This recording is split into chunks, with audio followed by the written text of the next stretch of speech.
نحمده ونصلي على رسوله الكريم اما بعد. گرامی قدر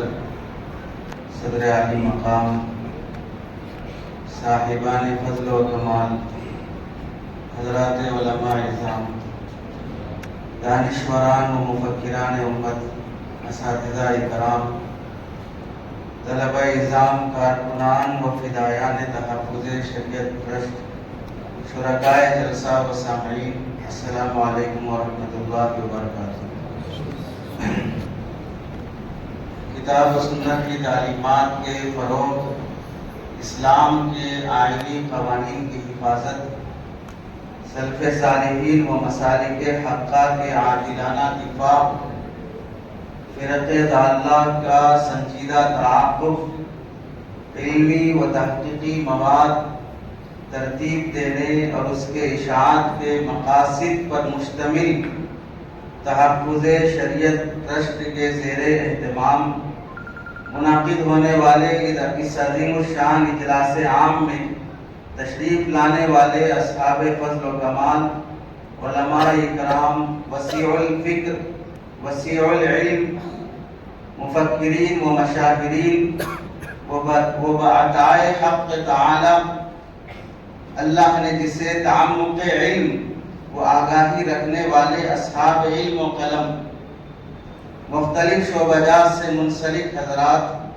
مہمانان ذی وقار، اخلاص و محبت کی بنیاد پر لائق صد شکر و ممنونیت کا تعلق رکھنے والے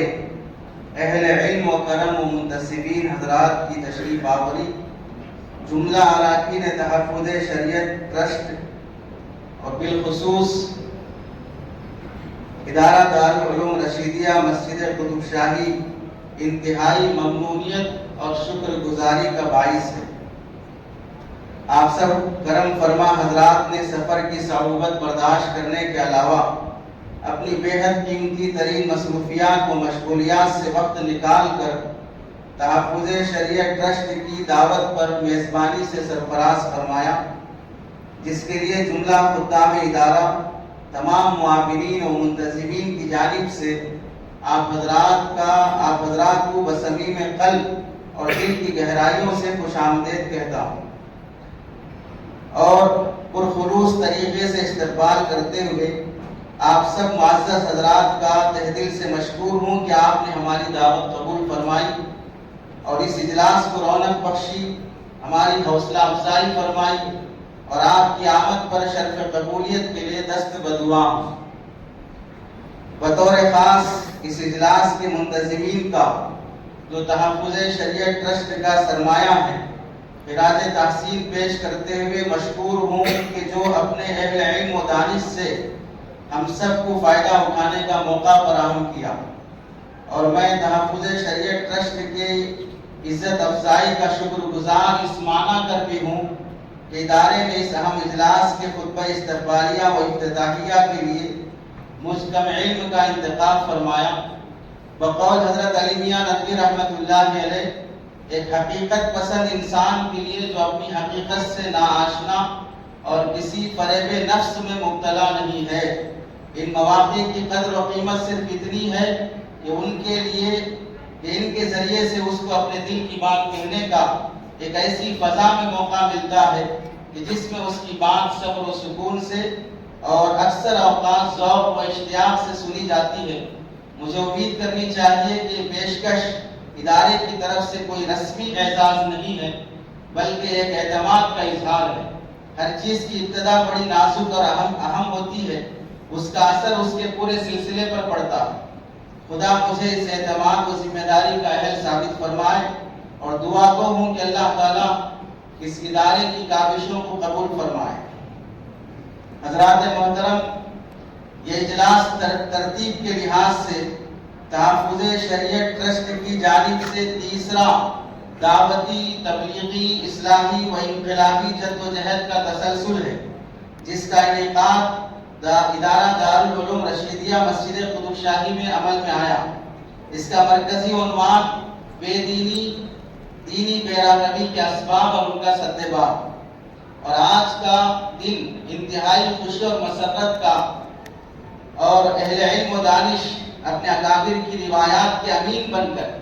ملک کی حفاظت کے لیے ملک کے فوجی کی طرح مذہب و دین کی حفاظت کے فوجی، محافظ اور سپاہی بن کر اپنا فرض منصبی ادا کر رہے ہیں۔ اور آپ حضرات ایک اہم نازک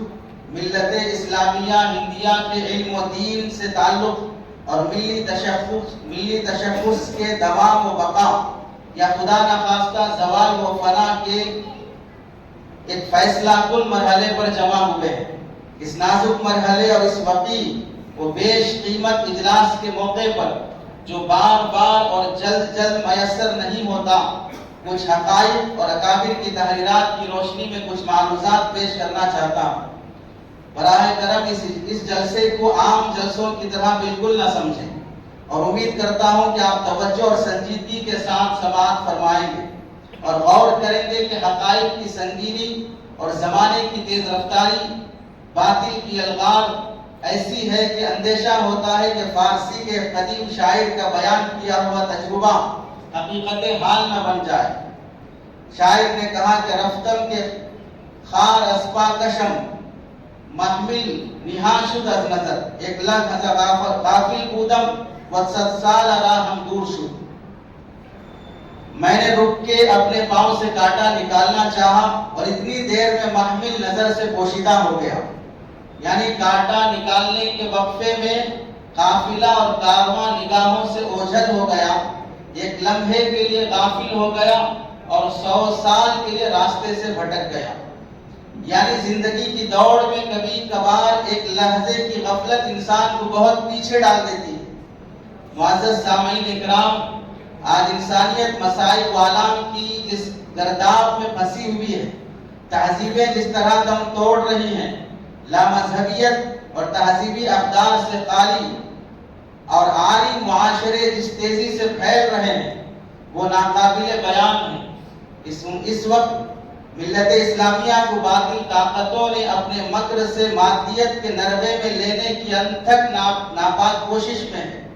اور مذہبی لحاظ سے مختلف پہلوؤں سے حملہ آور ہے۔ چنانچہ آپ دیکھیں، اسلام اور مسلمانوں کو بدنام کرنے کی بھرپور کوشش، میڈیا کے ذریعے سے جھوٹ اور فریب پر مبنی ایسے پروگراموں کا نشر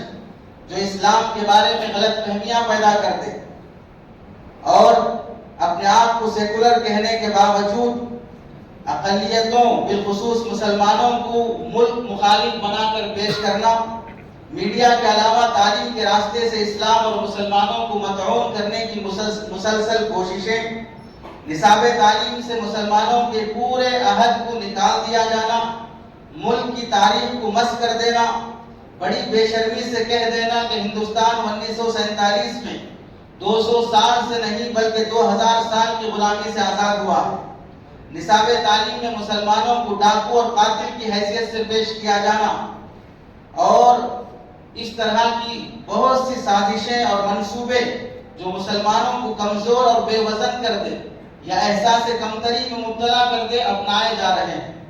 دوسری طرف مختلف جہتوں سے ہندو مذہبی افکار اور تہوار اور ان کا تقدس سرکاری طور پر ذہن میں بٹھایا جا رہا ہے۔ اسکولوں میں مشرکانہ ترانہ وندے ماترم پڑھنے پر زور دیا جانا، اسکولوں میں گیتا کی تعلیم کو لازم کیا جانا اور اس کو نیشنل بک قرار دینا، یوگا کے نام پر سوریہ نمسکار اور ہندوانہ تہذیب پر مسلمانوں کو مجبور کرنا، بھارت ماتا کی مورتی بنا کر اس کی جیکار لگائی جانا، نہ صرف گائے کو مقدس جانور کے طور پر پیش کیا جانا بلکہ اس کے گوبر اور پیشاب کو بھی اشیاء تبرک کا رنگ دیا جانا، عمارتوں کو بھی قدیم ہندو طرز پر تعمیر کرنا، ہندو دھرم کی نسبت سے سنسکرت زبان کو مسلط کرنے کی کوشش کرنا، اسکولوں میں مسلمان طلبہ و طالبات سے سرسوتی کی پوجا کرائی جانا اور تعلیمی اداروں میں درگا پوجا کی تہوار منایا جانا، فلموں کے ذریعے سے ہندو دیوی دیوتاؤں کی عظمت ظاہر کرنا، ہر فلم اور سیریل اور سیریز میں مسلمانوں کو دہشت گرد اور ویلن کی طرح پیش کرنا۔ اس کے علاوہ اتنی بے شمار باتیں جو گنائی نہیں جا سکتی ہیں اور یہ بھی ظاہر ہے کہ ان حملوں کا اثر مسلمانوں پر صاف طریقے سے دیکھا جا رہا ہے۔